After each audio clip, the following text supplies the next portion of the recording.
Hey, hey, it's Poisson variance, V theorem differentiates, mathematical maestro, and LaTeX linguist.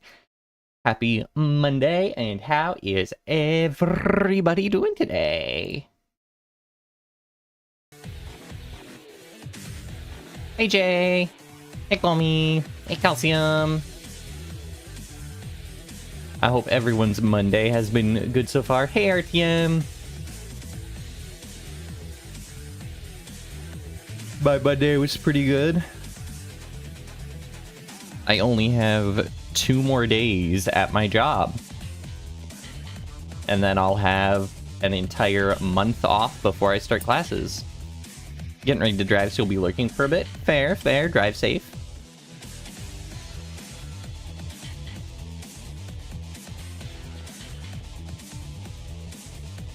I just air fried some mini tacos and they're not great, but they are sustenance. And then I'll become unemployed. Yeah, but I'm a student, so unemployed but a student doesn't really count as unemployed. Alright. It's different. I'm not unemployed, I'm a student. Different category. Wow, whoa.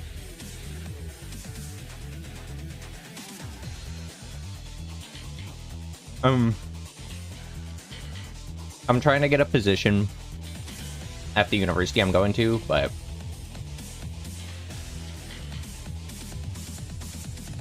it's tough. If you can work a half-time job but don't, you're unemployed. It's fine to be a full-time... Well, I'm a full-time student. Or I will be. So I feel like studenting is justified as taking priority. Anyways, today is going to be yet another chill study day. Oh, this week overall, I'm taking it slow this week. In order to focus on finishing up editing. It's all I've been thinking about, and it's all I've been talking about, but this video will be done soon, and then I can move on to better things. I will have gotten it out of my system to finish this video. And then the next one I make will be much simpler and more comprehensible.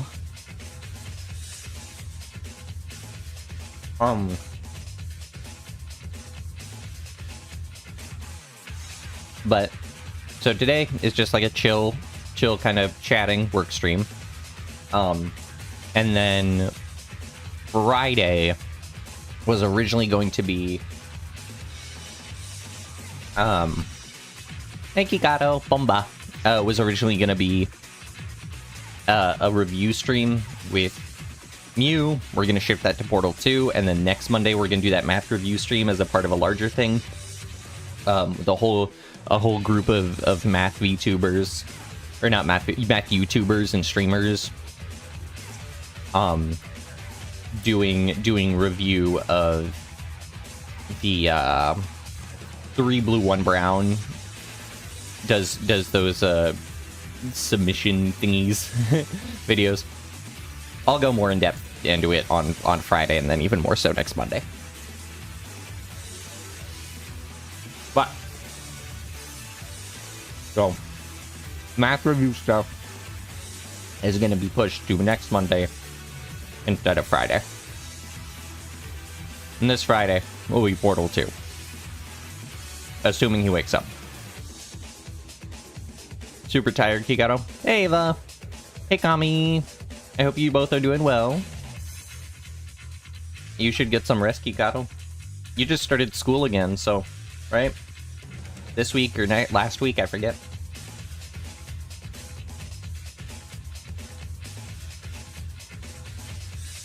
I'm shoveling my face because I'm very hungry and I didn't eat much today.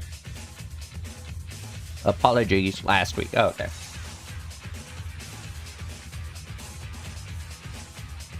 Tyler! Oh my god, it's a Tyler. Alright, my fan's on. I'm just making sure. air is properly circulating my room so I don't overheat and die. As you can tell, today, more Yakuza music until I get bored of it and switch it up. Oh, fun fact. Someone almost crashed into me today on the way to work. Funny enough, it was a delivery truck sort of thing for the public library. And the dude, I saw it in my rear view.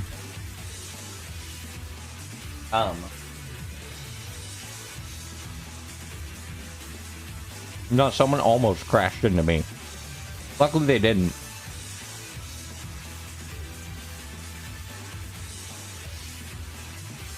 You want to rotate vectors in 3D where you generally only have the normal of the vector pointing in the direction you want to rotate by?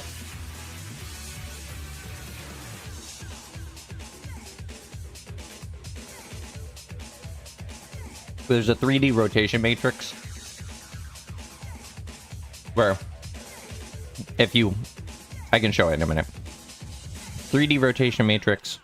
Basically, you have 3 different matrices that multiply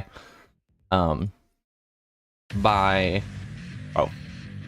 3, yeah, a good way to start off today. That multiply the X, Y, and Z axes and then shift it accordingly. There is, if you add them all together, then you get this one really big matrix. Basically, you choose a rotation angle, it rotates the vector counterclockwise in that direction. But that is, and then you also have a second angle that will rotate it in the other dimension.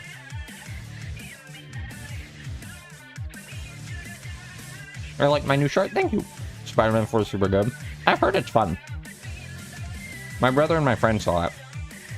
They were saying it was good.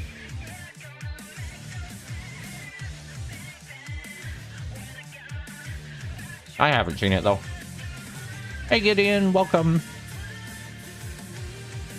I also haven't seen a Marvel movie since Endgame. So. No, I think I technically watched the second Spider-Man, the one with Mysterio. I think I technically saw that after Endgame, even though it comes before. I think I saw it after Endgame at like a Discord movie night once. I wasn't paying attention. I had the movie probably muted while I was doing something else. So I don't know if that counts. If not muted, then definitely turned down.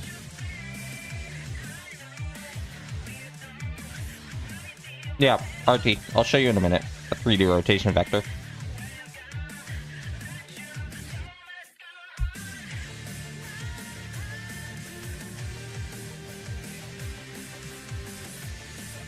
Let me show you.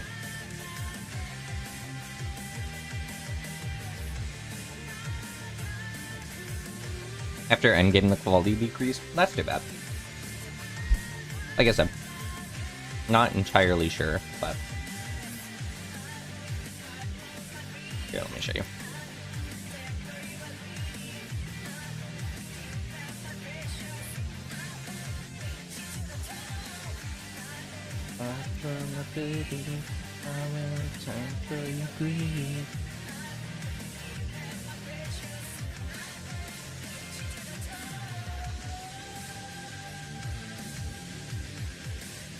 So, there's it. So here we go. 2000, yeah, the 2002 Spider-Mans I've seen, or like the early 2000 Spider-Mans I've seen, those are fun. Alright, so here is your rotation matrix. The matrix will move 3D. They have this.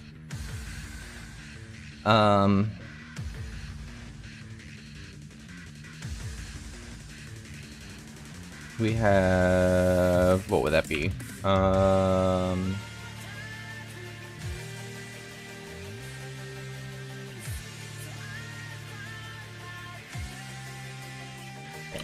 Works.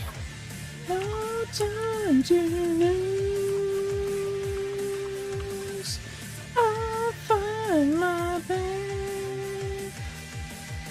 You have cosine. That's what it is. Hold on. This is. We were just doing this with spherical coordinates.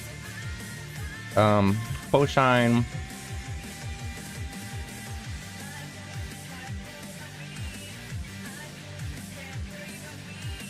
No, it's sine of A, cosine of B. Sine of A, sine of B, cosine of A. Then you set this from, say, 0 to 2 pi. That'll be one direction. Why don't you do 0?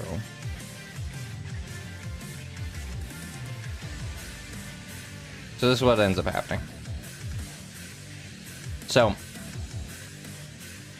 this is what the different rotation matrix can do. 0, sorry, that should be 2 pi. Let me get rid of the XY plane and the numbers so you can see easier the labels. So basically,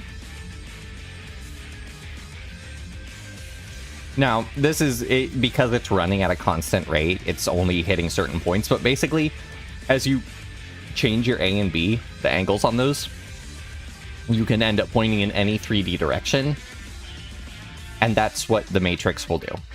It'll just take whatever vector you have and then shift it in a corresponding direction. That's how you would rotate a 3D vector. I've visualized that in a very specific way. So this is how you would visualize it through Desmos. Excuse me. How you would do... I said excuse me, not Siri. Jesus. How you would do that on paper is you would have your vector, and then you would multiply it by this matrix here. Which I guess, sorry, is not the sum, it's the product of these matrices.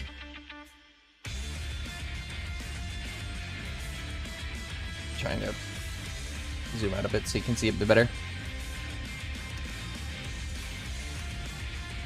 If you do know what happens if you multiply a complex number another. Do you know what happens if you multiply a complex number and another complex number that has a value of 1? Need the equivalent of that 3D.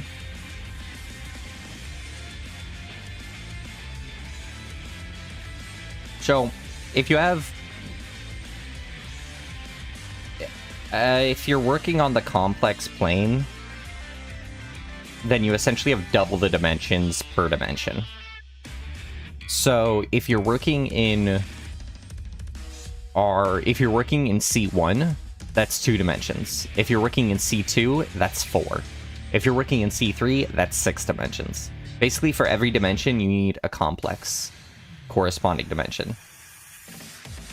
So, I don't know what you're going through with for with modeling complex in 3D, but it, I would need more specifics, I guess. It's hard to exactly say.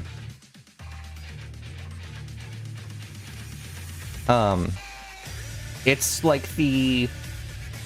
You know I actually was talking about this work. You know the triangle I hate? For anyone who knows the triangle I hate, the imaginary triangle. The reason... What essentially that... Well... So the reason that triangle doesn't work, funny enough, is... You can model it in, the most dated triangle, yeah. So you can model it in complex, in a 2D complex plane, or a complex 1D plane, if you have both a real axis and imaginary axis. And then it says that the distance between them is 0, which really stops it from being a triangle, because in order for a triangle to exist, we need 3 non-collinear points. So you have 2 points that are a 0 distance from each other, meaning that you only really have 2 points. That's why it doesn't work. But again, you only model that. You're in 1D when you try and draw the triangle. And if you're not in the complex plane, if you're just looking at the magnitude of those 2 vectors, then the 2 vectors are on top of each other.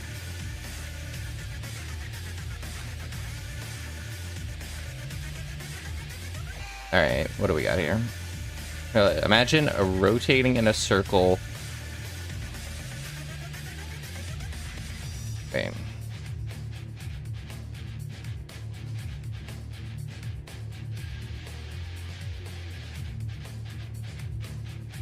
So imagine A. Yeah, I see. I mean, the vector is actually so suspicious. Sus vectors? Alright, so you want to take A, which is that, rotating in a circle.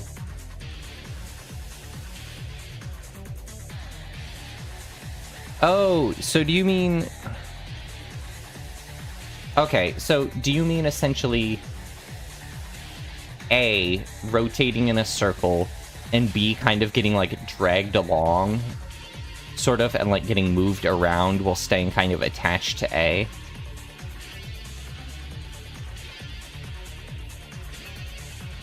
Like, what I'm visualizing is...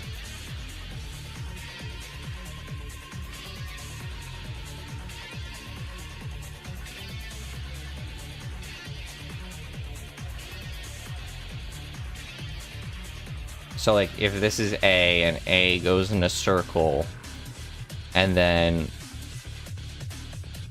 this is B, and then as A comes down to, like, right here, B essentially gets, like, pulled to, like, up here to stay attached, but, like, linearly.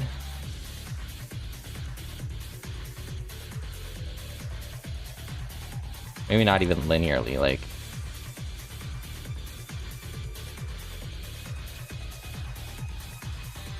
But yeah, so it's like...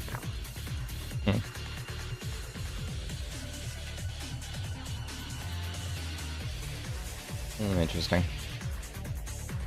You need to find the coordinates of the screen relative to the camera.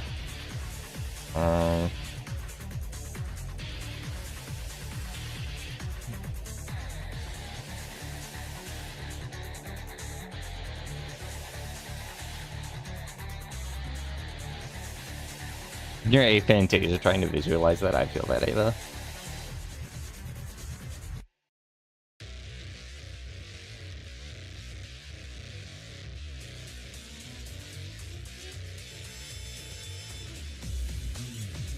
Well, in that case, you're only in 2D. If you're only in 2D, then at least I feel like you're only in 2D, so then just a regular rotation matrix should work. And you would just need to be changing this relative to the...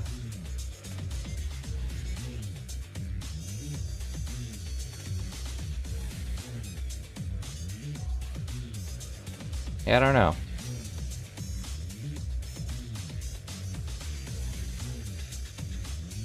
Like...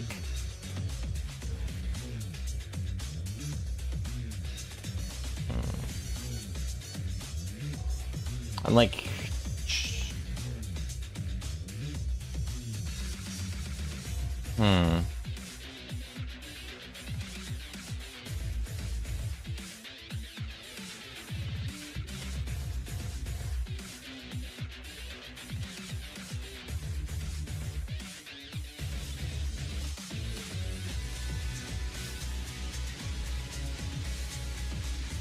Well, how are you doing the rotation in 2D?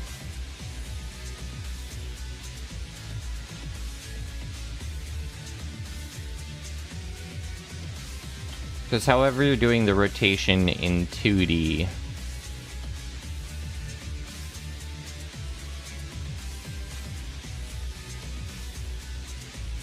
use complex numbers. Okay, do it. If you do it without complex numbers, then I think that'll be your way. If you do it without, if you figure out how to do it without complex numbers, then just have it moving in like relation of vectors. Then you can probably scale that up to 3D without too much difficulty.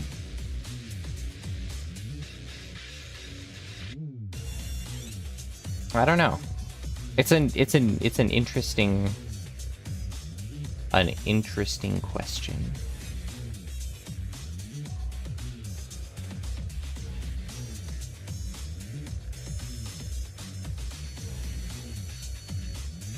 One that I am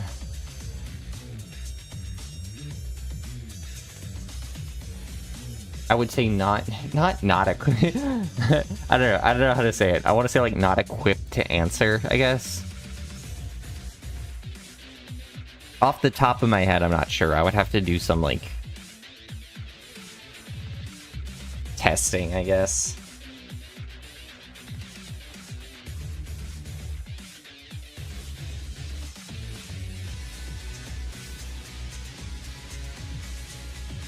Anyways. Whew. Today, let's go ahead and leave that. Go ahead and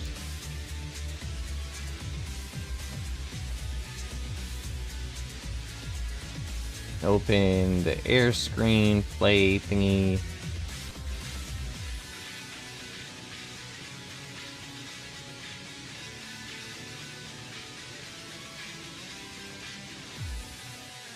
You'll figure it out while I'm doing it. Okay. Yeah, that sounds good.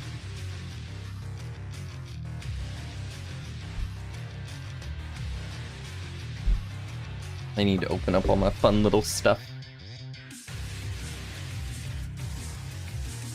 I gotta move it over. Open up the textbook I'll be finagling with. Do you guys want to see a screenshot from the video I'm editing and can't stop thinking about?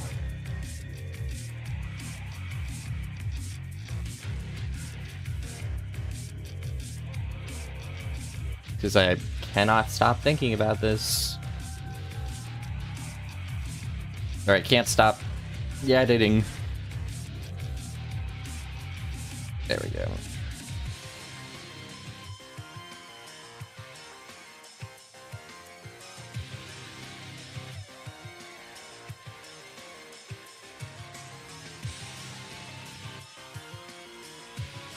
Poisson's PC. Hello, screen mirroring.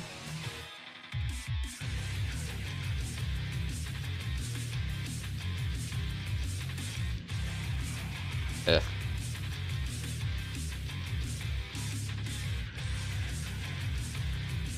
Not connecting for some reason. Let me try restarting it. Restarting the receiver. Can't stop, won't stop. Listen, when I get into the editing grind, I can't help it.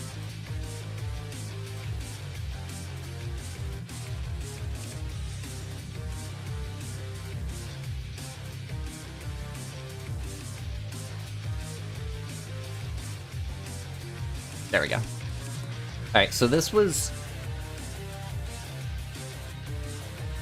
one of the issues I have when it comes to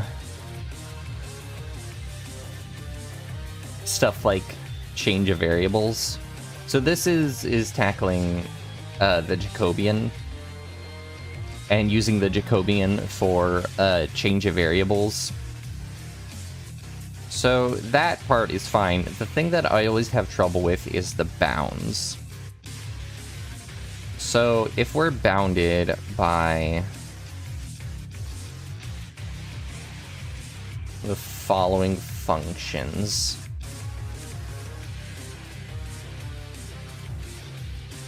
No, we...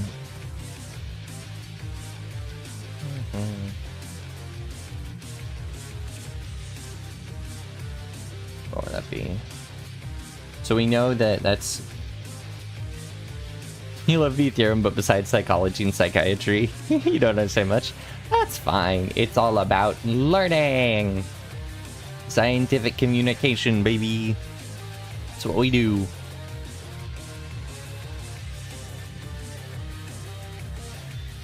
That's shaped like that, and that's shaped like that. Where we know that y has to be greater than or equal to 0. And then we have that x is equal to y squared over 4.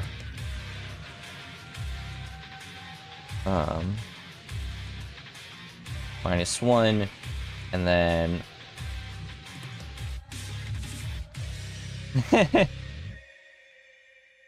Hope to learn enough maths one day.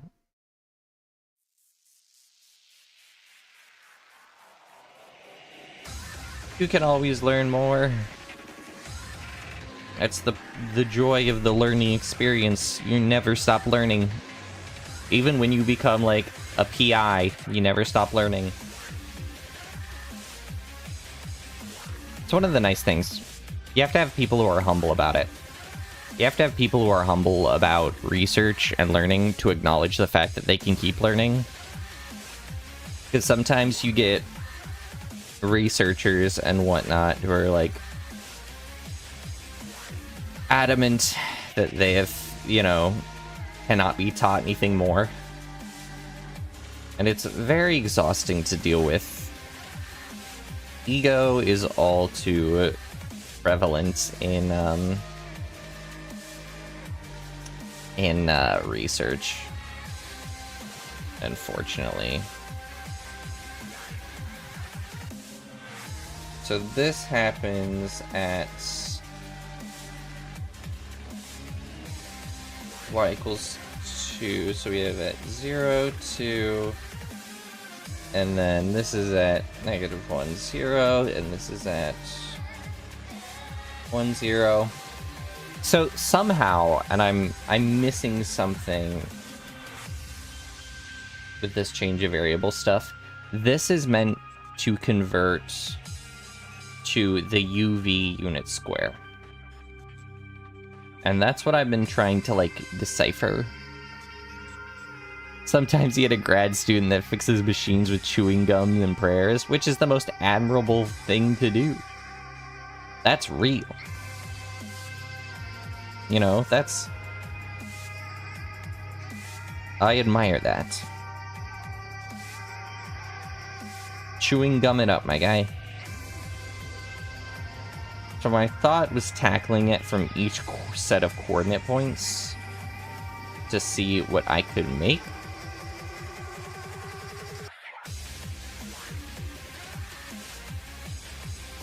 To then see if I could get somewhere better.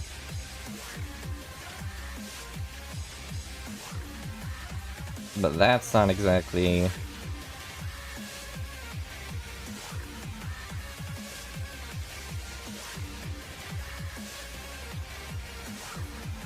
That's what plus 1.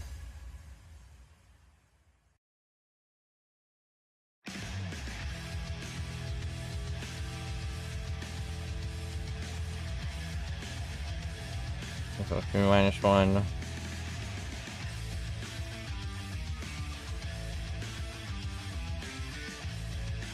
Yeah, if we add 1, then that equals 0, so then we have 0 equals that. But this doesn't really get me anywhere.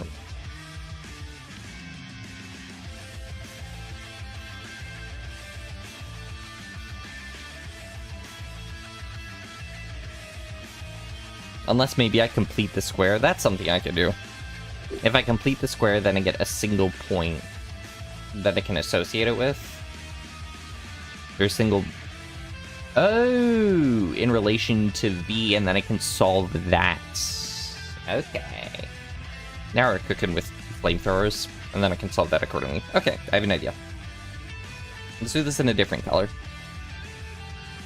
In orange. u squared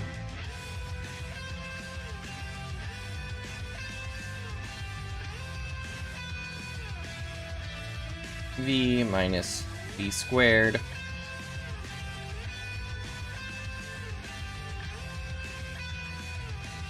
I'll do plus 1 for now and then set it equal to 0 and then shift everything over and solve accordingly afterwards.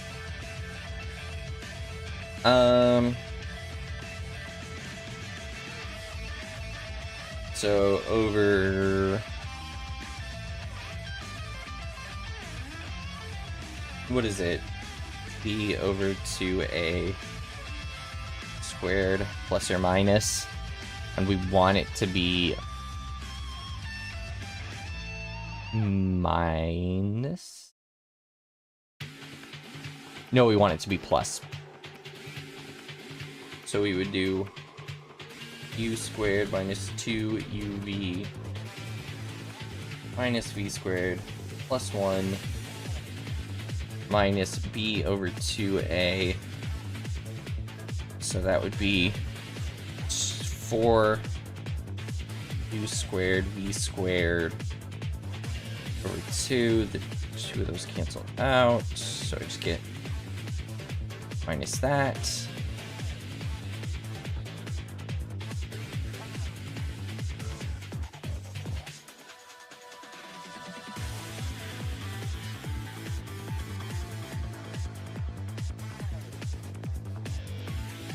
Oh, that's... Oh, wait, no, but u is a variable. Oops. I'm very smart. I'm very good at this game. This game called Mathematic. Oh, that actually works out quite nice, I think. I think it do. I think it do.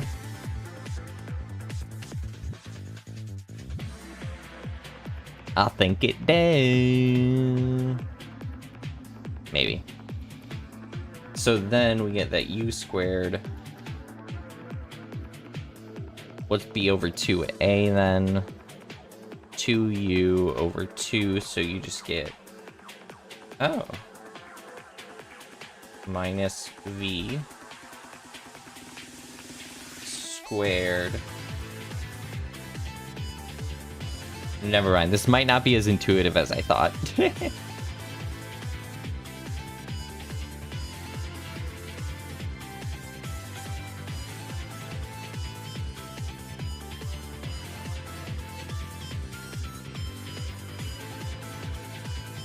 It's fine. It's fine. We're rocking it. I had to test that that was the correct mic that was working. Because my mic keeps like disconnecting and connecting the wrong one. So if at any point my voice sounds like weird and like grainy, let me know.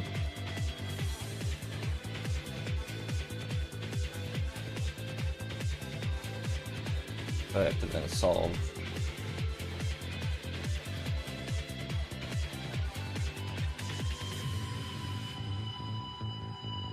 Huh.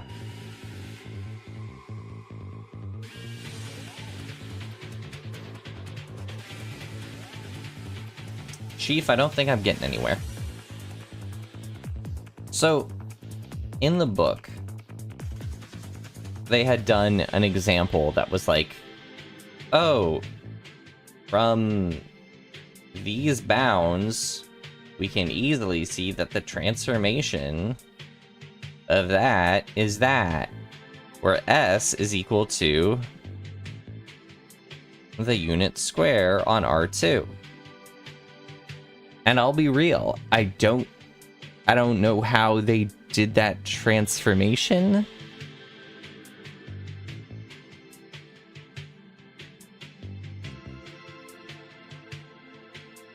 Like,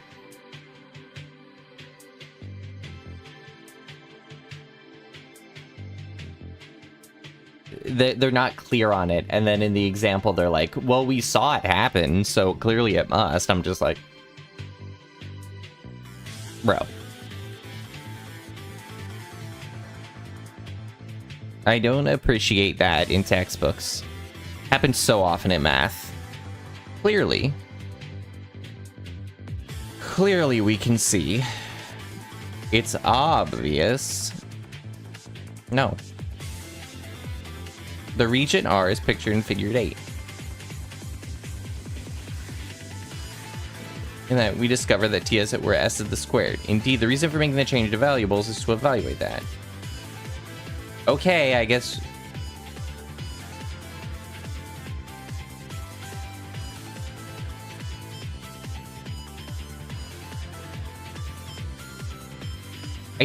But I want to know why.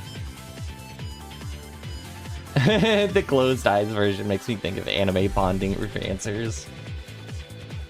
I very much am right now.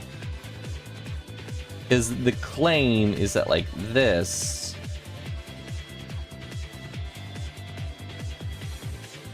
This bit right here, they're saying, is trivial.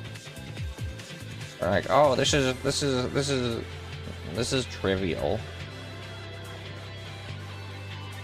And we have our functions of...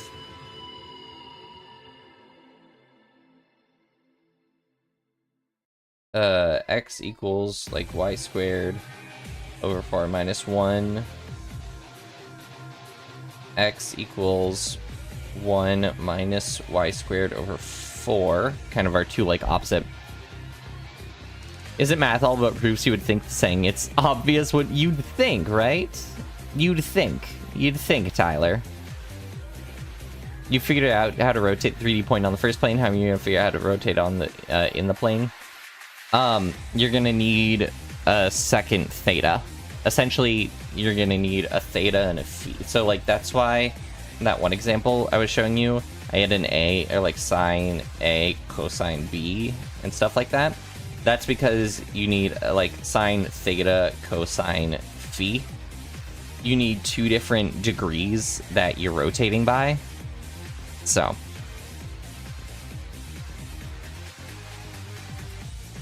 Hey Cheese, welcome. Hate when textbooks are not helpful and jump the given steps. Mother trucker, you made for hand-holding students. Nothing, right? Nothing is obvious. Like, I get why they do it in some regards. Is to A, build intuition, or B, but A, like, could be to build intuition. But again, there's like just simply going, oh, it's obvious.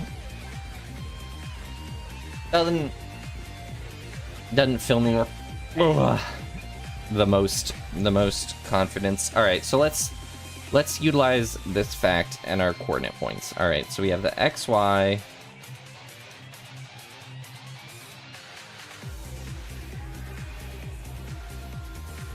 I'm gonna erase all this. We should know that we end up at 0, 1. All right, so for the XY coordinate points, made 3 biomes. I don't entirely know what you mean by that, but cool. Like, I know in Minecraft, but I don't know how one would exactly make biomes. So if this is an XY and we have the equations that y, or let's do x first. X equals u squared minus v squared. Sort of parametric and like change of variables always messes me up. The new bounds. And that's one of the cool things that is kind of cool about it, I think, is the fact that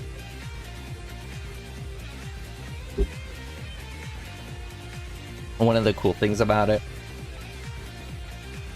is that there is no kind of like guaranteed plug and chug. You do have to intuitively figure it out. That's great. I would still like some. The formula you gave is how you rotate your vectors. Call it the tangerine peels if you make the t0 range some interval and t1 range negative pi over 2 to pi over 2. Interesting. Cool though. So this gives us that, sorry, this should be 1, 0, not 0, 1. So we get that 1 is equal to u squared minus v squared, and we also get that 0 is equal to 2 uv. Let's look at another point we have, which is negative 1, 0, which is probably not going to be helpful. But maybe. Then let's look at another point we have, or our last point. Is it 0, 2? 0 is equal to u squared minus v squared.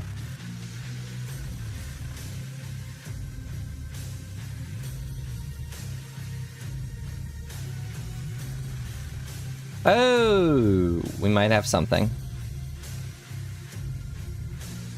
And then 2 is equal to 2uv. Alright, we might have something with its final one. So u squared minus v squared we can say is equal to u plus v times u minus v, which we say is equal to 0. Therefore, u is equal to positive or negative v. Okay, that's something. And then we also have that 1 is equal to uv. So, oh, interesting. So u is also equal to 1 over v? And the only way that could be true is if v is equal to 1. Which would mean that u would have to be equal to 1. And this one could only be true if we had 1 or 0. So, by that logic, my coordinate points are just combinations of 0 and 1. So it'd be 0, 0, 1, 0, 1, 1, and 0, 1. Yay! Okay, that, through a great deal of finagling, that's how we could reasonably get this. So then this becomes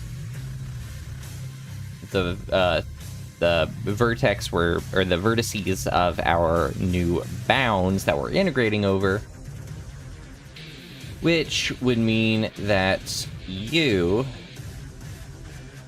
is in between 0 and 1, and v is in between 0 and 1.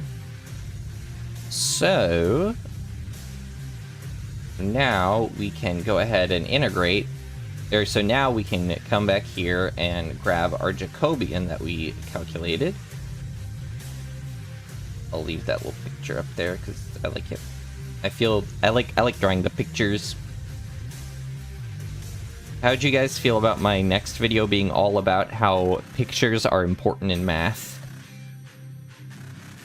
Did you like a video entirely dedicated to pictures? So then, we're integrating, I believe it was with respect to y. Yeah.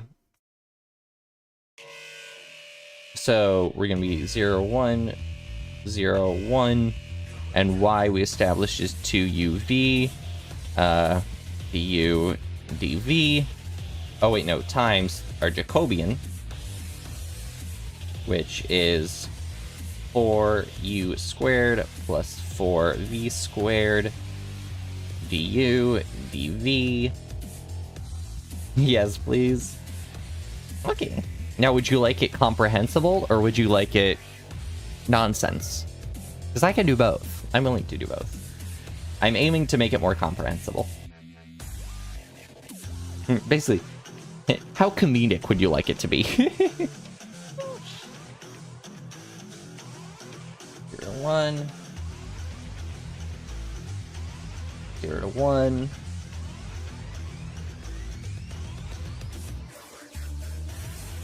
Do nonsense so it's like lo-fi music? I don't understand that relationship.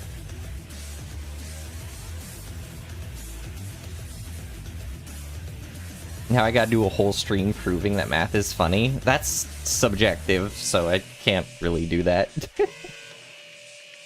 Maybe that's part of the joke. Maybe I'm just acoustic. You want to be able to rewatch it again to understand it, and then a third time to keep Laughing, make it objective. Not how that works. Unless we define humor as a very specific thing. If we do that, then sure, it's doable. So let's pull out 8, so we get u squared v plus, or sorry, u cubed v plus u v cubed du dv. Pull that 8 all the way out, 0 to 1.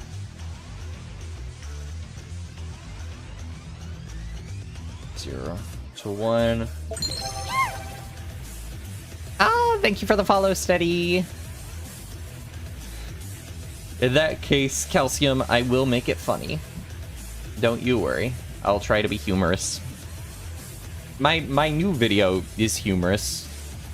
It might be it's more comprehensible than my previous one, but there is one screenshot I really like from it so far. There's a few screenshots I really like from it. Let me find a specific one.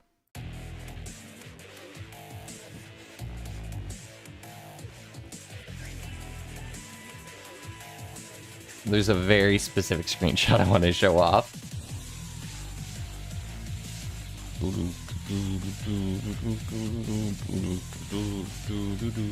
Sadly, I don't have explode yet. Frog Math channel. There we go.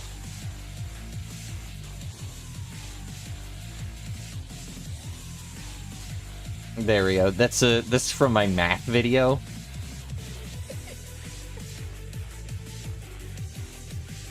I don't know.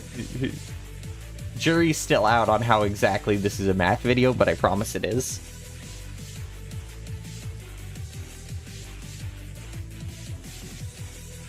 I promise it is. So we're gonna integrate first with respect to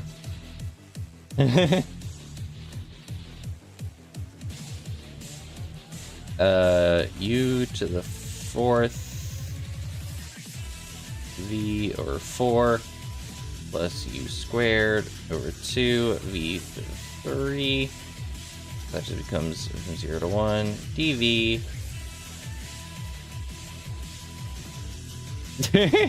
I appreciate you guys panicking. Thank you for contributing to the bit.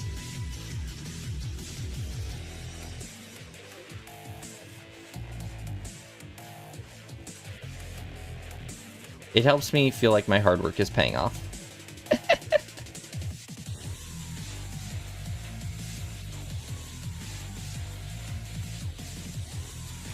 But yeah, it's full of stuff like that.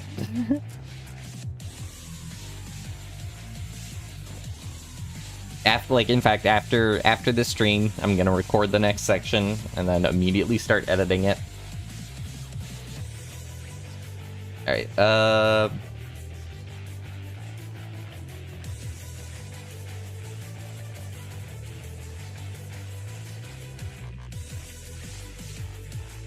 Over 8 plus v to the 4th over 8 from 0 to 1. 8 times 2 eighths equals 2. Is that right? Well, it should be, but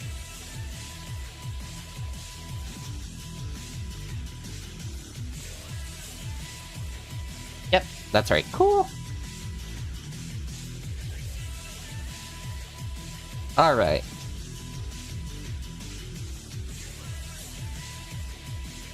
See, now that feels much more reasonable.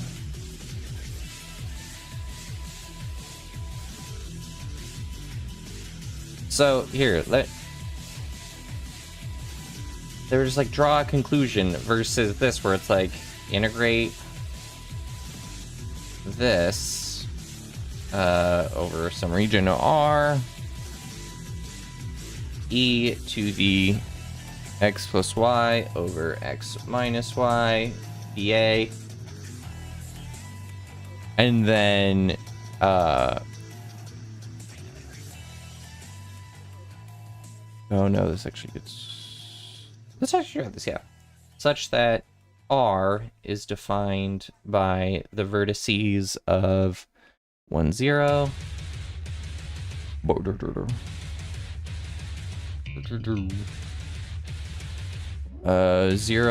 -2. Alright. So if we add our vertices here,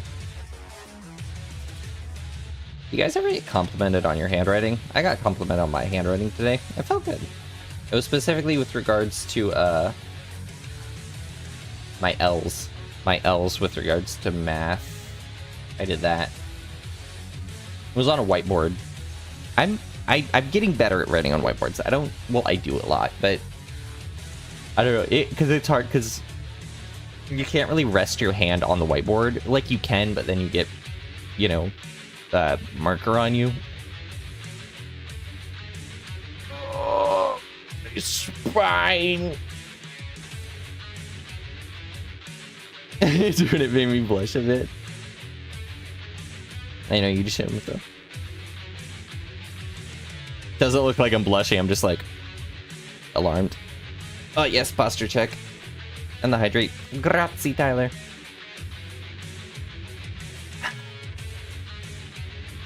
I also need to learn how to take compliments. I don't know what my deal is, but I'm of the state of mind that nobody is actually ever telling the truth.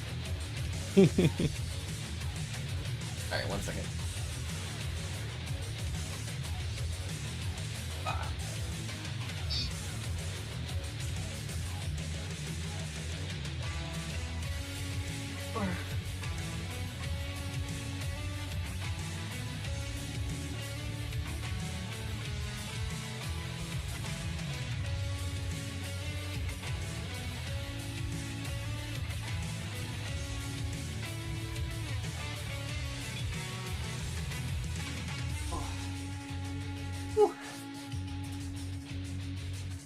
I don't know what that's supposed to mean, calcium.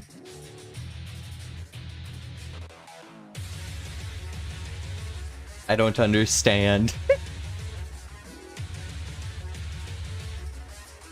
So, if we want to do a change of variables here, we can let's say u is x plus y, and v equals x minus y.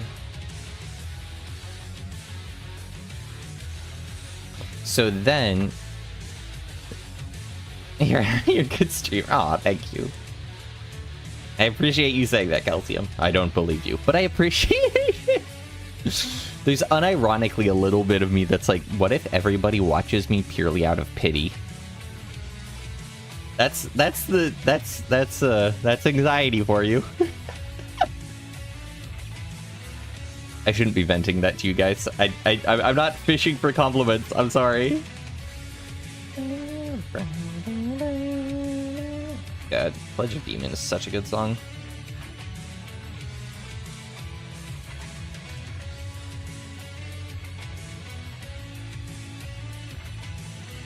Not what we're supposed to do. Oh no! Oh no! We do. Well, I'm...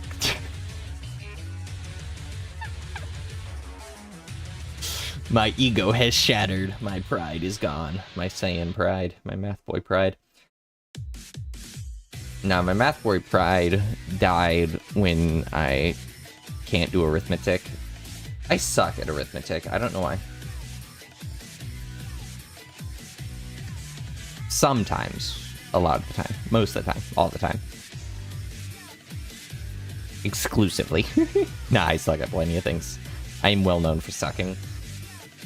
Alright, so if we set those equal to each other, then we can choose our different xy coordinates, and then we can find u a lot easier.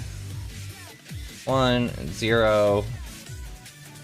So that would be that u is equal to 1. What? I can't say what.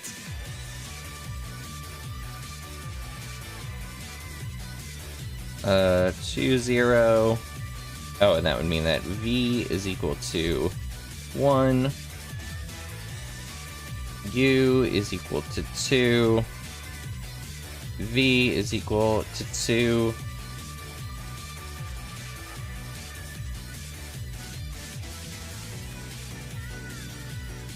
u is equal to negative. What song is this one? Rocket Nuts Groove. This song is awesome.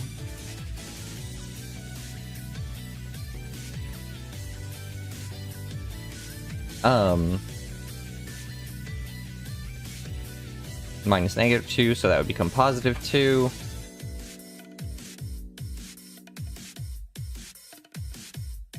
I have an urge to like replay Persona 5 because I was listening to Rivers in the Desert in the car on my way home from work. I'm being -1.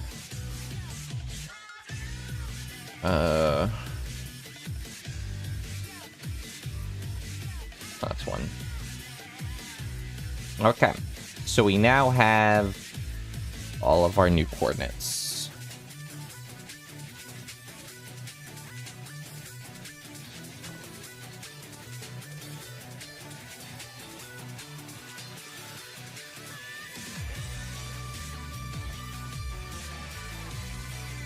Oh wait, hold on. No, yeah, that's right.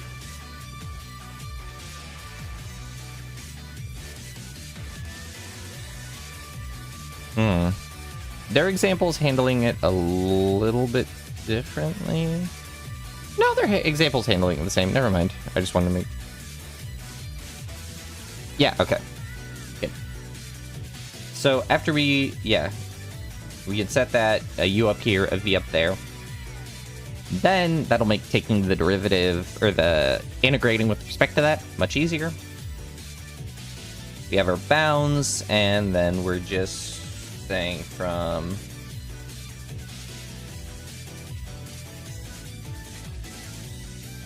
Oh, this is where it gets tricky. No, we can just say from -2 to... Can I just say that? And that would be with respect to u. And then this one would be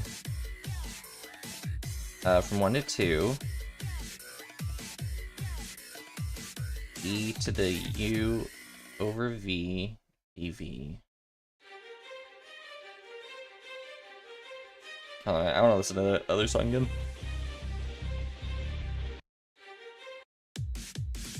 Okay. Alright, so if we do it like this, is this the easy way forward?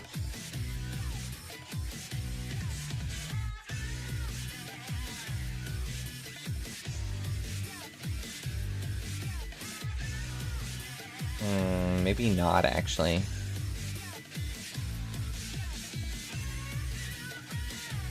Also, these would be switched.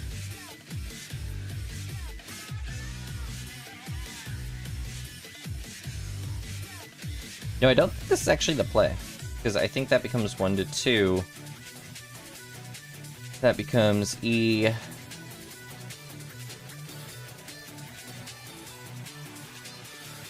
Oh, this is weird. This gets weird. Answer tab the work. You just want to say you watch the streams due to the nice playlist. See, that's what everyone should be here for. Good music. Me, a famous musician. Yes, I don't know. I feel like that's not... What did they suggest? Oh wait, I forgot to multiply it by the Jacobian. Whoops. That's why it's weird.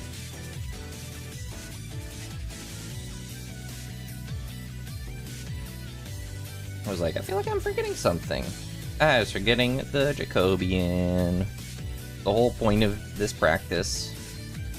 Really, my actual practice I need to practice is bounds, but...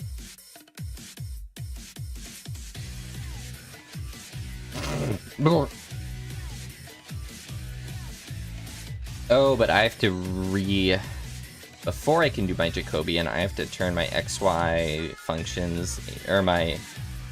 these into functions of x and y respectively.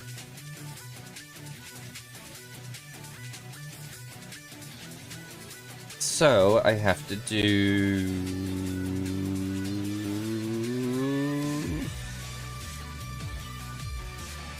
let's set x equal to, throw this down even more, y minus u, where y is equal to x minus v, right?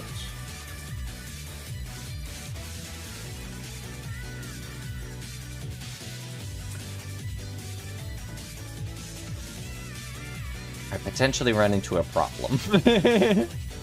Oh wait, system of equations. This is fine. We just have tons of unknown variables. We got this. We got this. We got this. We'll finish this example and then we can go on to reviewing like metric balls and stuff, the basics of there. You have to go. Your phone's gonna die. Have a good stream. Bye, Calcium. Thanks for stopping by. Have a good day. Hope your phone survives. Rest in peace, Samsung Galaxy S44, whatever.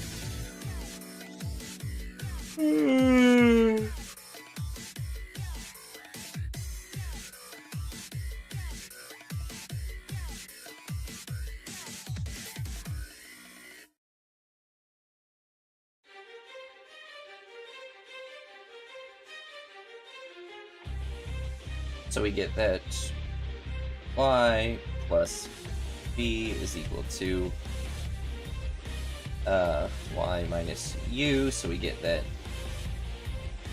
b is equal to negative u. Oh, that's how we can do it. So then we can get that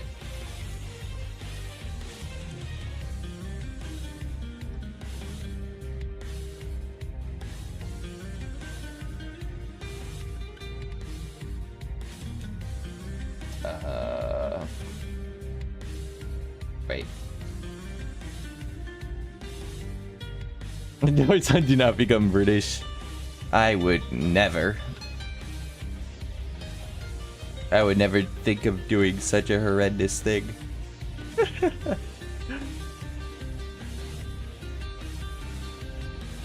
You pretty much found the formula, you just need to simplify it 1 trillion times. Hey, that's on the right track. And that's a real part of basically doing differential equations, is you find a possible formula and you're like, alright, now I just have to mess with it until it works. Algebra and differentiate my way around.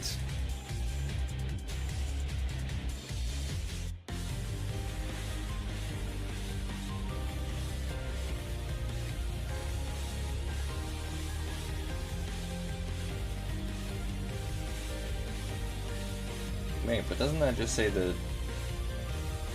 If that's true... Okay...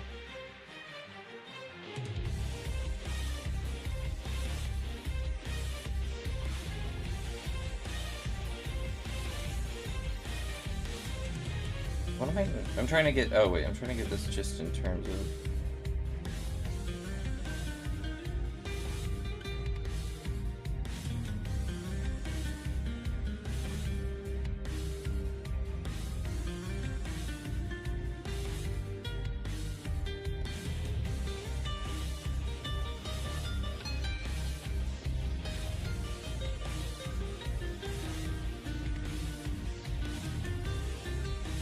I'm so lost. I'm tripping over myself with basic.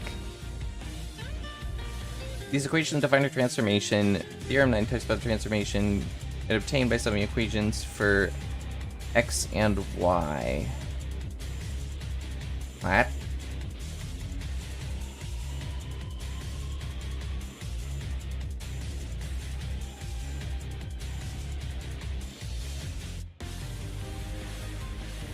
It's just a system of equations. Why am I struggling?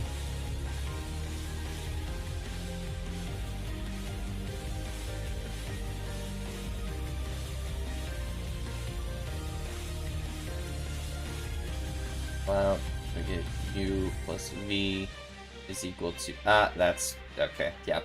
Okay, I figured it out immediately.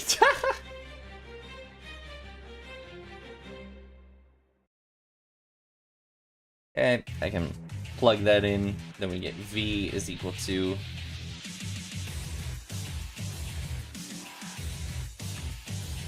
Okay. Y 1/2 u plus v. We subtract the v, it becomes u minus v. Alright, there we go.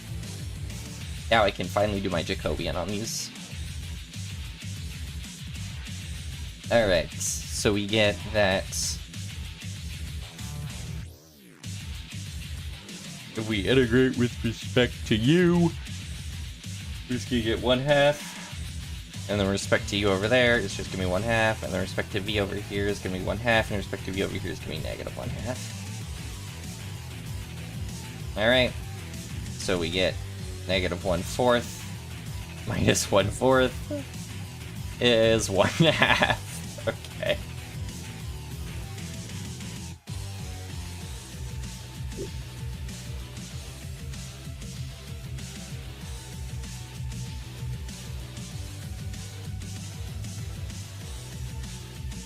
So then, now that we found our Jacobian, let's go ahead and plug this biscuit back in. So we have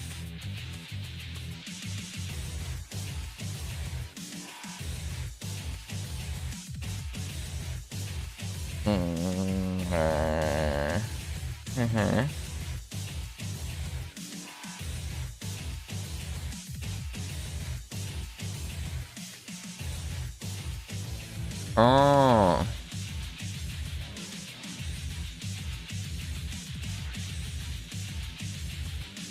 Well, no. That should probably work. Okay. I've already forgotten what my new bounds were for u and v. For u, it was -1 to 2, or -2 to 2, and v was 1 to 2. Okay.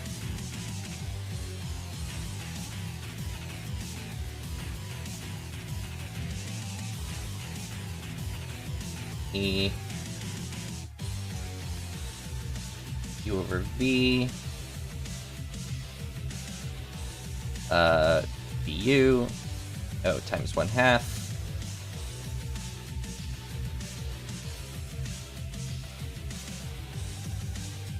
which will end up moving to the outside times du dv. Alrighty, that gives us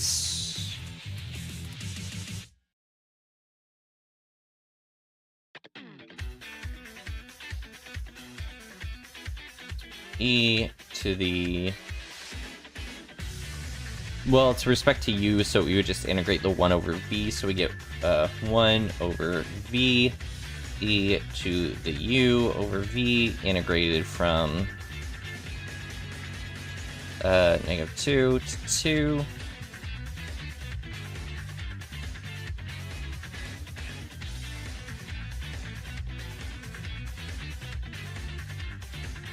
Oh, I feel like this gets messy real fast.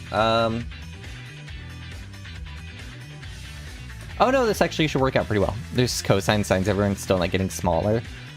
See if you can square them. Or rewrite them with identities. That's gonna be the trick. Rewrite everything with identities whenever you can.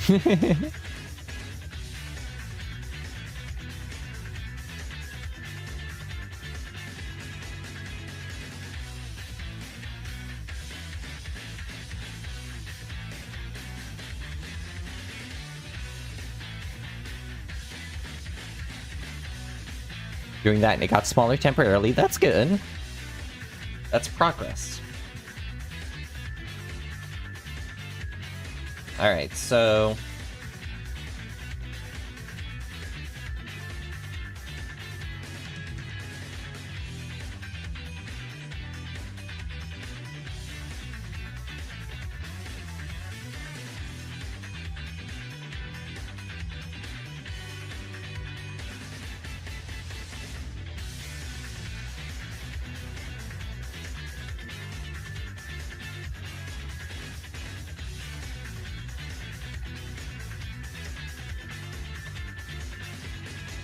Alright, integrating this thingy. 1/2, 1 to 2, e to the 2 over v, that's a u, that's a u. So what would that be? U.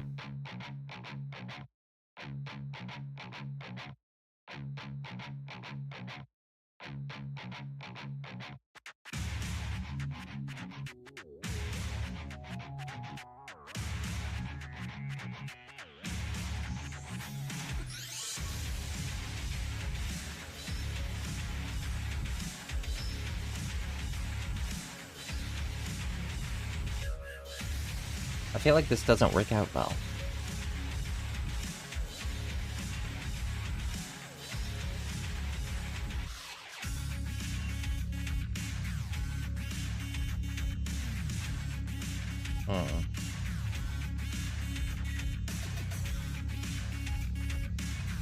I guess we can do like an integration by parts.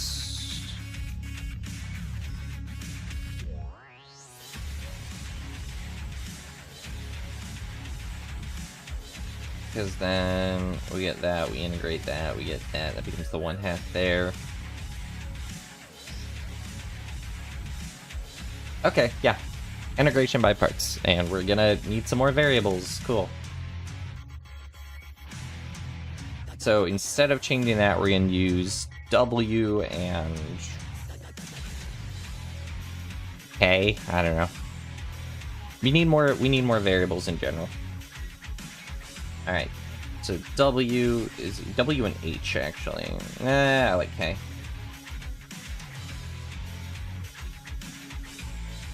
V.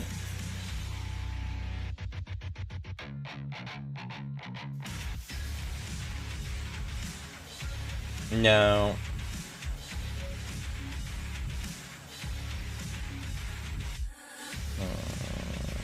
No, that doesn't work. And even this isn't great. Because then we get natural log of V. So I think it has to do with my limits of integration. So even though I found them to be that, I don't think that works out well. What do they suggest?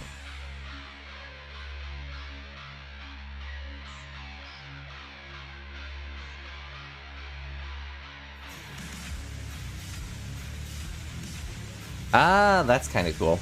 Alright. So this is what they suggest.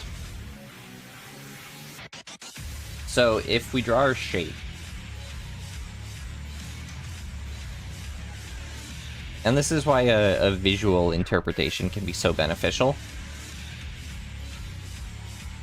Alright, so this is...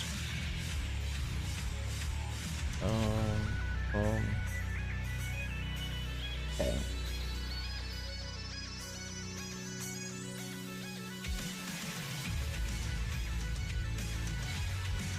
This music sounds like Guilty Gear almost.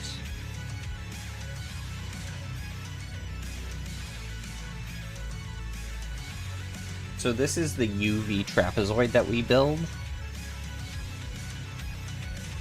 Pretend that trapezoid looks a bit better.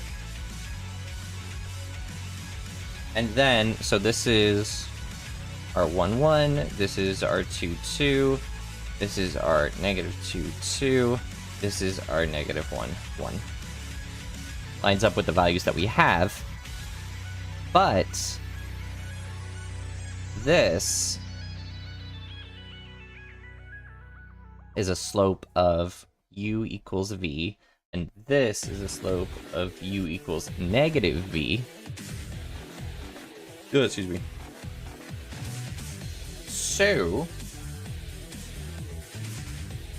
didn't think you had such amazing music taste. That's the beauty. I mean, it's just Yakuza music. After this, I'm gonna listen to. After this song plays, I'm gonna put on some Persona 5 because, of course, I am. It's in my head because I was listening to it in the car.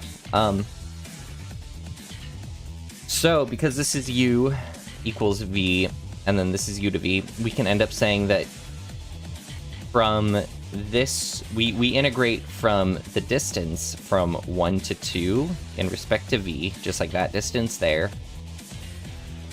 Alright. And then we're integrating from this over to here. And so we end up setting our limits of integration. V is in between 1 to 2, whereas U goes from negative V to V.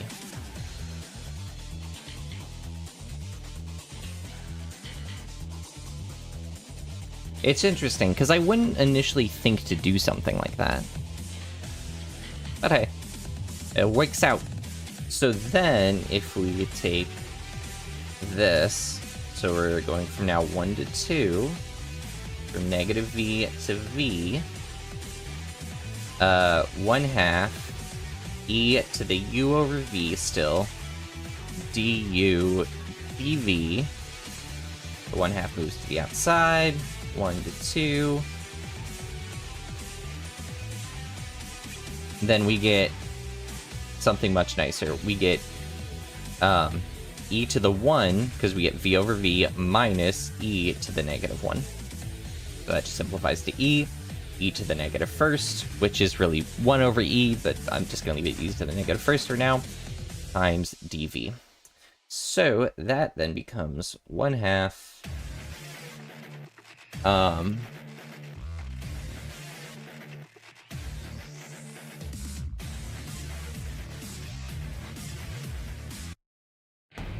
so then that becomes 1/2 integrating with respect to v times all of this.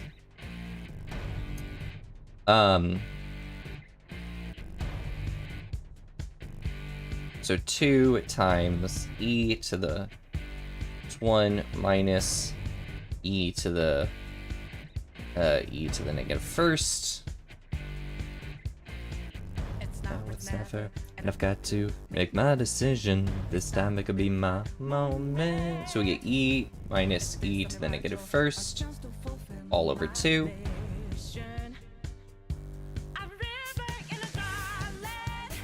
Which I feel like is a valid thing to end on. They got something different. On Razor's Edge now.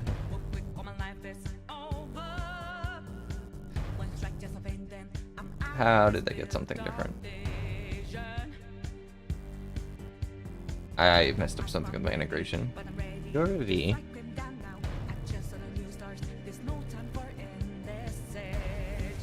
Ah, that's what I messed up. When I integrated this, I forgot to multiply or divide by 1 over V, which would just multiply this by V. Oh, that means...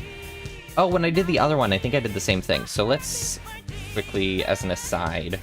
So this should become 1/2, 1 to 2, oops, sorry,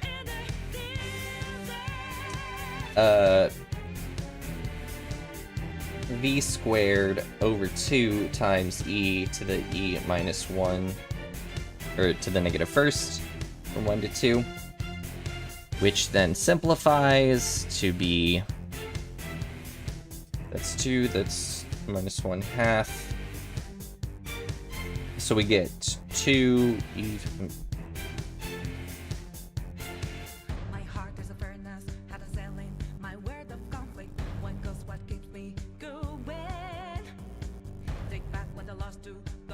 Wait, what? Hold a minute. 2, donuts, I'm ready, but I'm ready. Alright, let's just pull out the 2 to make my life a little bit easier. So I get 4, there we go, okay.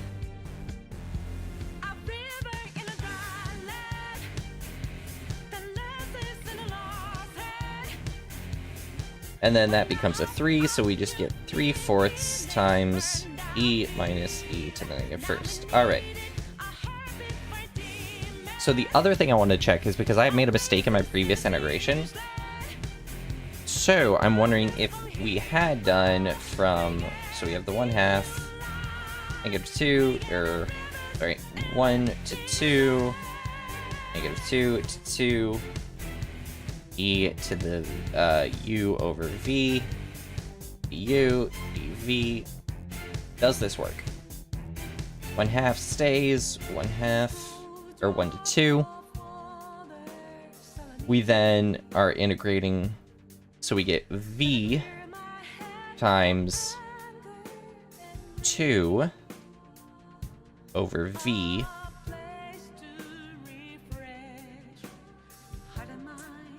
minus e v e to the -2 over v. And I think this is still more painful because we have that over v there.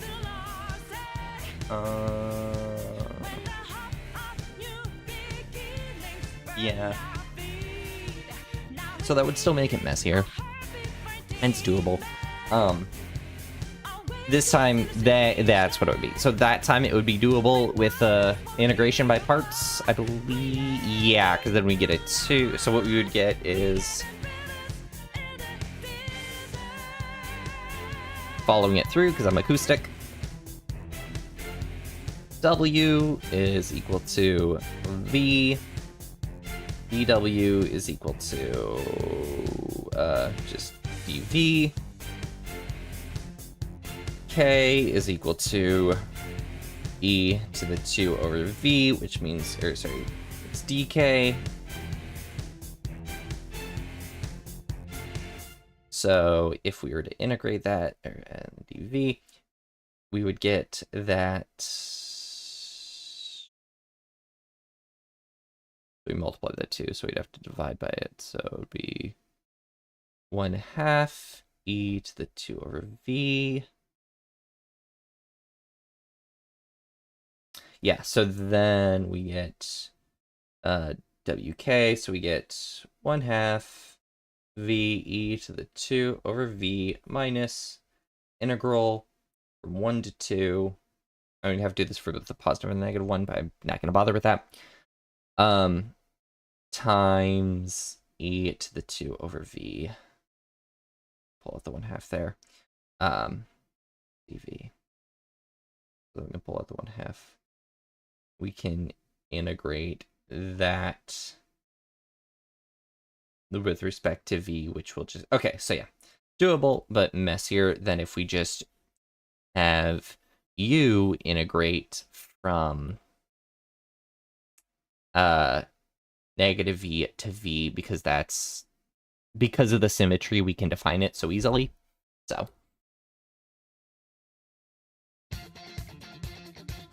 I would say ultimately, much easier to do it that way. Okay. I would say that's enough Jacobian. Another big stretch? Okay.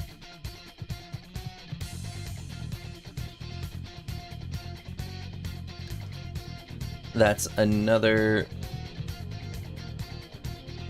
Alright, that's... Alright, so I will do big stretch in a moment. I'm not a rope. I feel like that's good. There is triple integral Jacobian, but I'll do that my own time.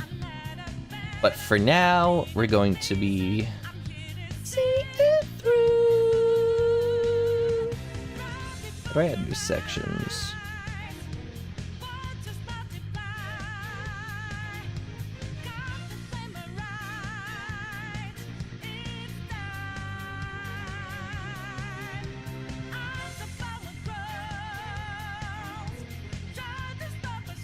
That's on page 100, oh my god. Let me quickly add an outline here. Vector.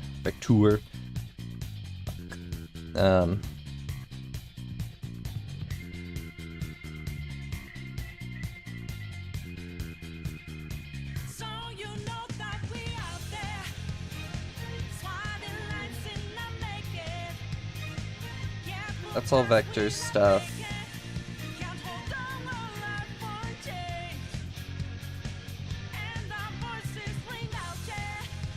That's directional derivatives. That's Lagrange multipliers. That's... and then multiple integrals. Okay. Multiple... integrals.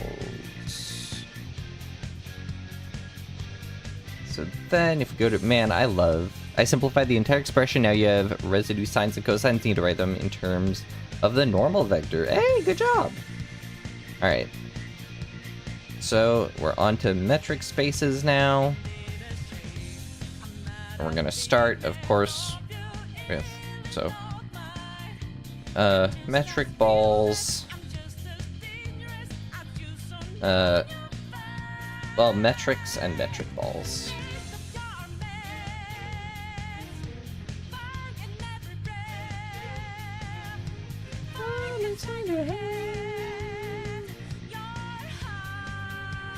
Alright. I'm going to do a big stretch, and then I'm going to run to the restroom real quick.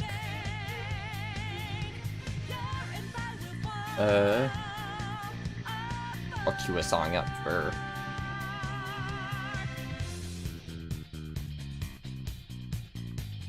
okay.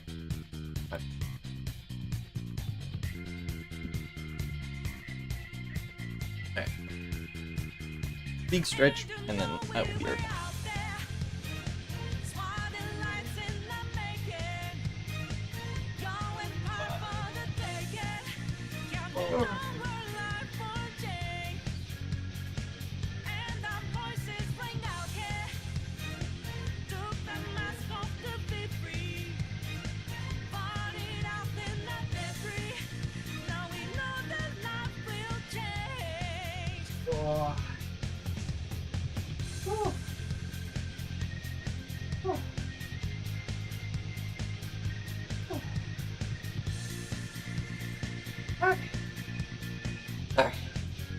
Alright. Like, stretch, like, everything. Alright, I will be right back.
I am back.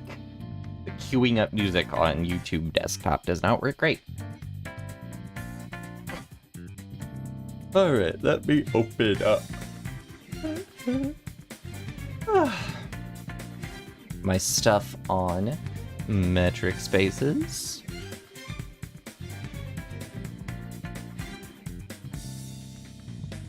Who am I?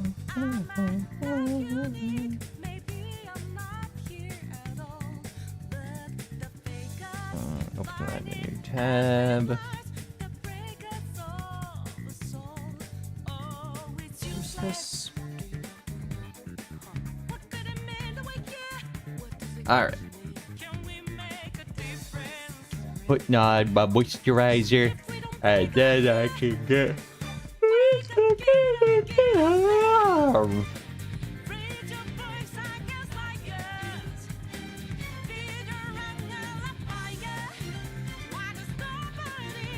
Change. I need to get like a full redo on my stream assets. Something more consistent. You've been building on a map on Minecraft for the past week. Ooh. You'd use the sine cosine relationship for it to make it work. That means you have a bunch of square roots. I'll need to figure out the sines later. Having fun. I hope you actually are. Because that actually does sound fun. Deriving all that stuff. Alright. Wow.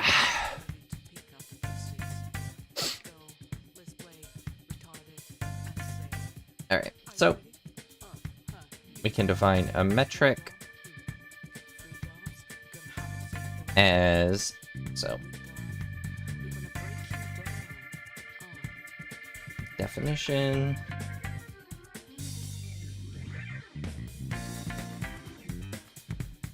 Metric is a function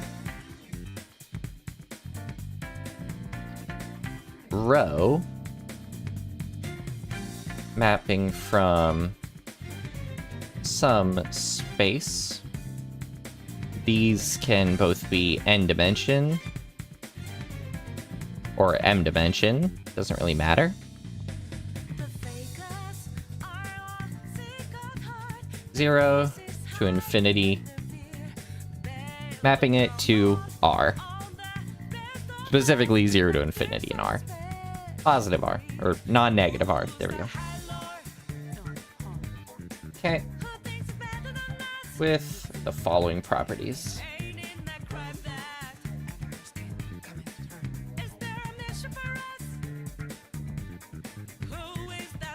Number 1.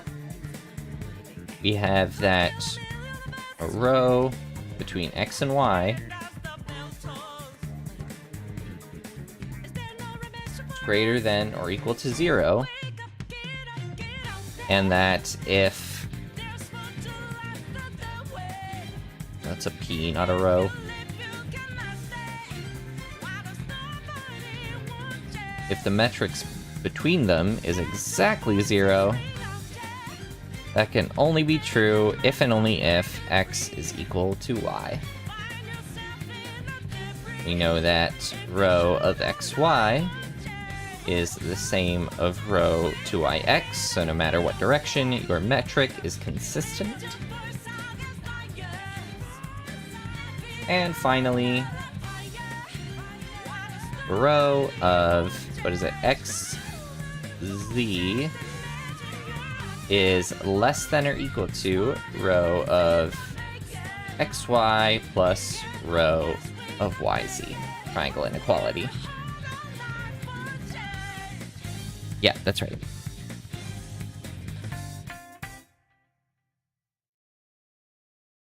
Our triangle inequality.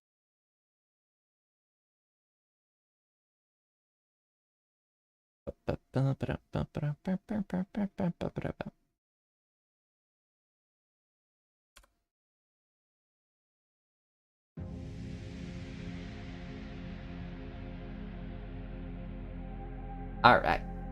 Welcome back, Ava. And this is a metric defined on the space X.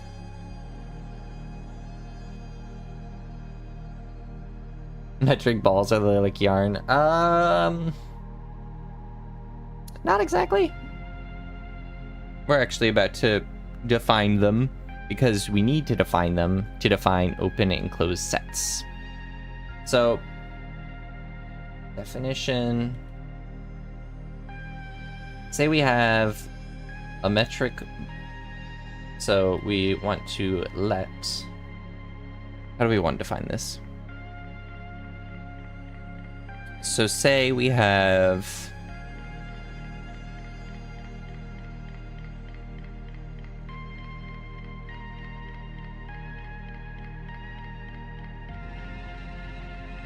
wow. Agreed, Tyler. So let's say we have epsilon greater than 0, and we have points x and y in our space X. Alright. Then, a metric ball can be defined as open, so an open ball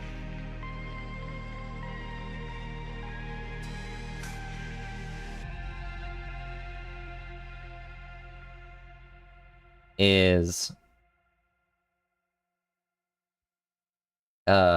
defined as y epsilon such that y of x, or that should be rho y of x. You know if I'm remembering this right?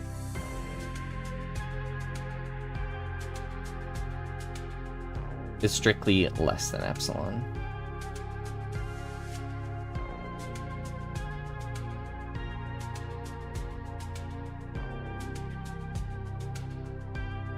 Am I remembering that correctly?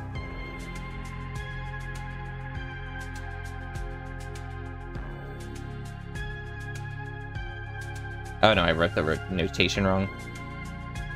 That's what it was. It's all points such that that's true with the center. That's what it is.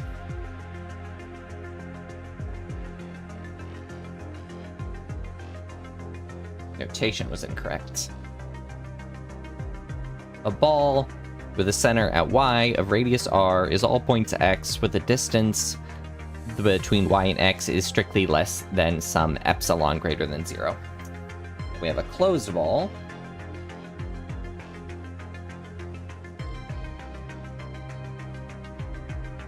Which would then be defined very similarly as x, such that the rho of yx is less than or equal to epsilon. In other words, the boundary is a part of the ball, which then subsequently allows us to define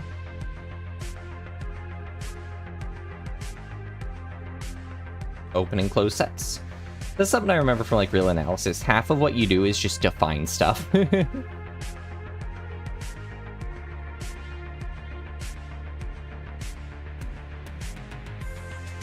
So we would say an open set E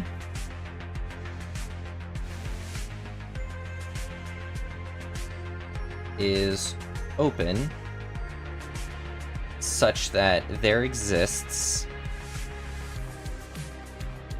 X in E such that a ball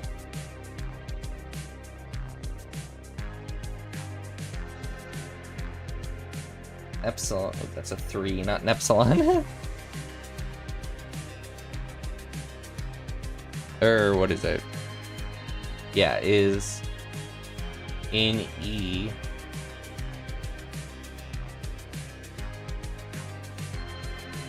Analyzing real stuff is real. Let me see.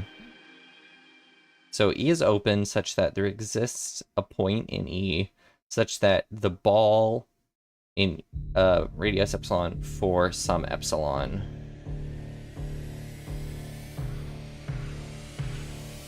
That's a 3 again. I keep writing 3s instead of my epsilons. Alright, let's see. So what that implies, really, and this is why pictures are so important for stuff like real analysis and really math in general. So say this is my space. So this is my entire space, X. Then we have a set. I don't like that set. 3 equals epsilon. Exactly. Nope. I said 3 and Siri activated it again. This son of a biscuit. So this is going to be our space E. So basically, if we choose a point X in E, what it essentially says is that draw circle. If we draw a circle around X, it will always be in, there always exists a radius epsilon such that will stay inside. That's how we define open set. We can always draw a smaller and smaller ball. You know, if that's X1, then we can draw, you know, X2.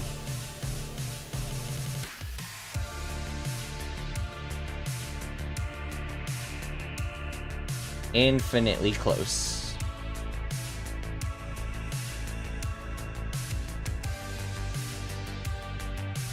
Some epsilon away.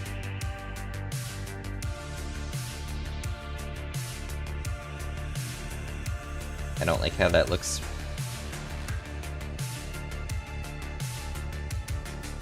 So then that would imply that E is open.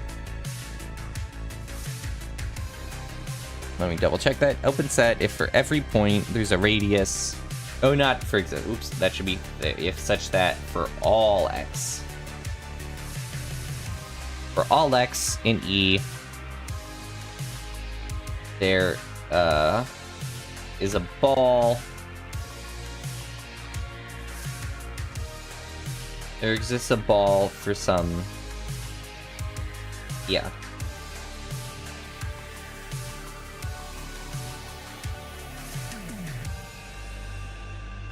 So for all X and E, there exists a ball of radius epsilon that will be inside of E for some epsilon that's greater than 0.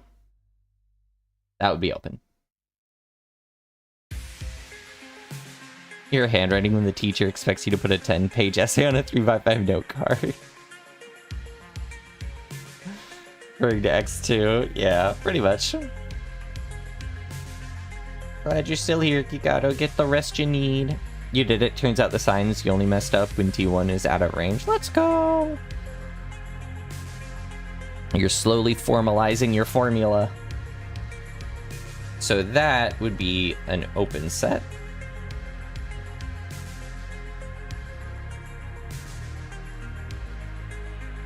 It should be mentioned that what we have here is called the boundary of E is not in E.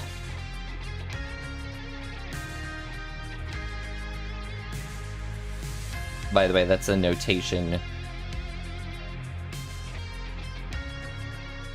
defined as the boundary of E. Very tiny up there. The formula is done. Let's go. You should drop it in the Discord if you haven't already. So then a closed set, funny enough, is actually much simpler to define. A closed set we just define as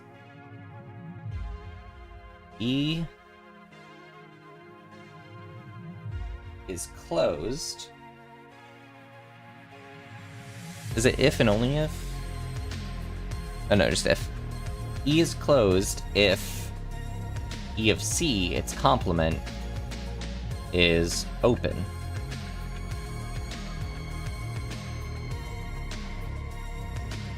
Which we can write a bit differently for more clarity.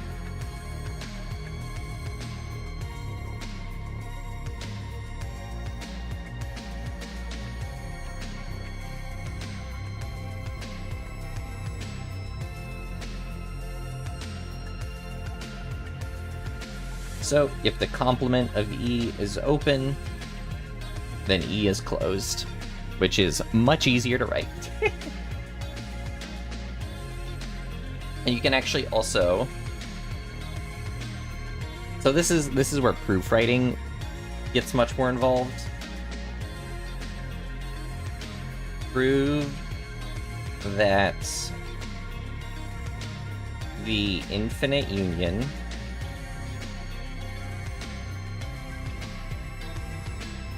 of open sets is also open. I think that's wrong. Yeah.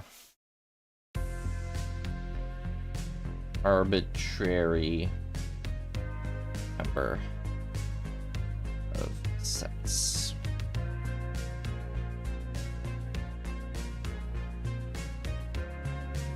And this one's fun to do because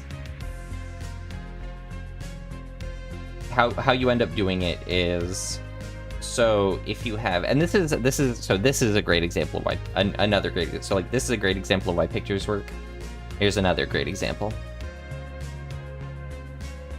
Say we have our space,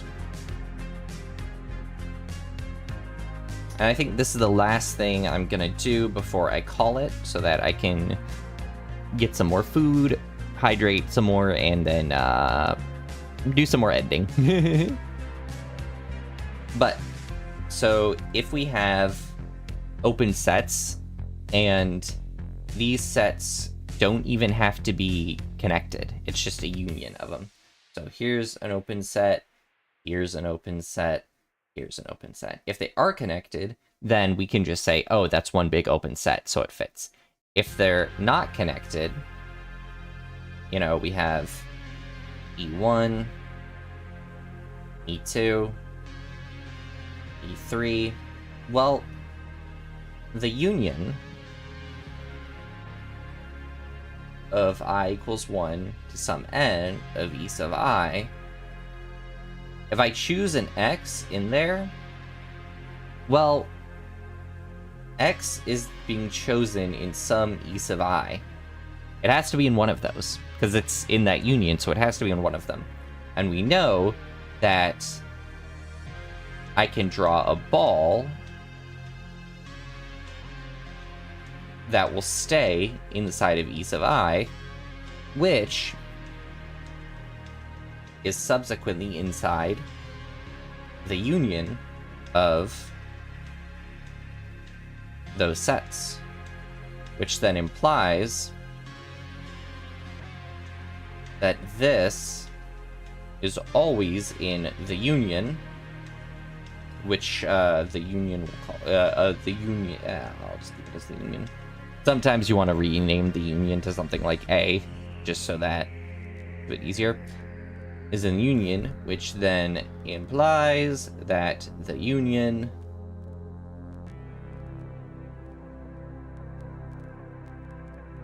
is open.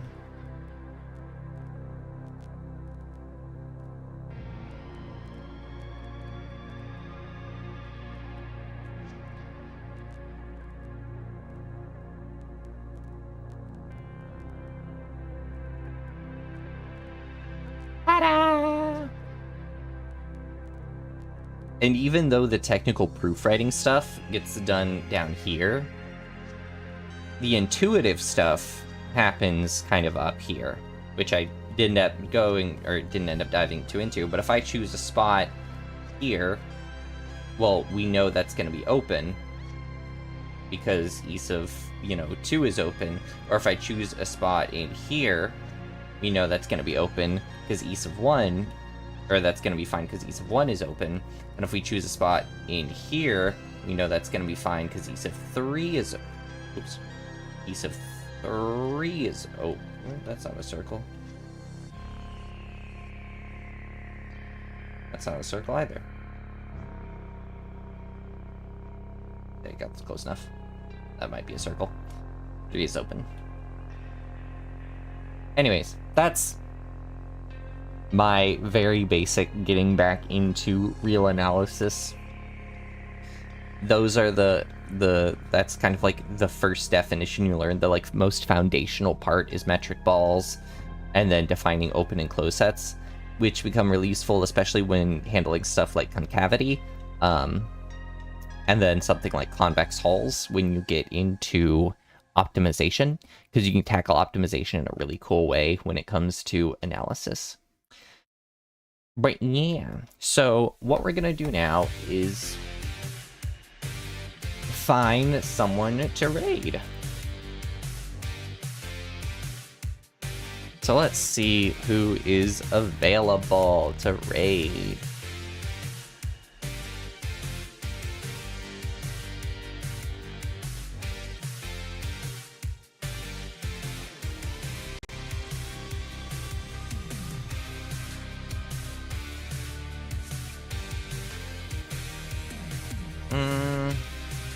Oriana's making... Yeah, I saw that she's live. There's another thing I want to check, though, real quick. I want to check...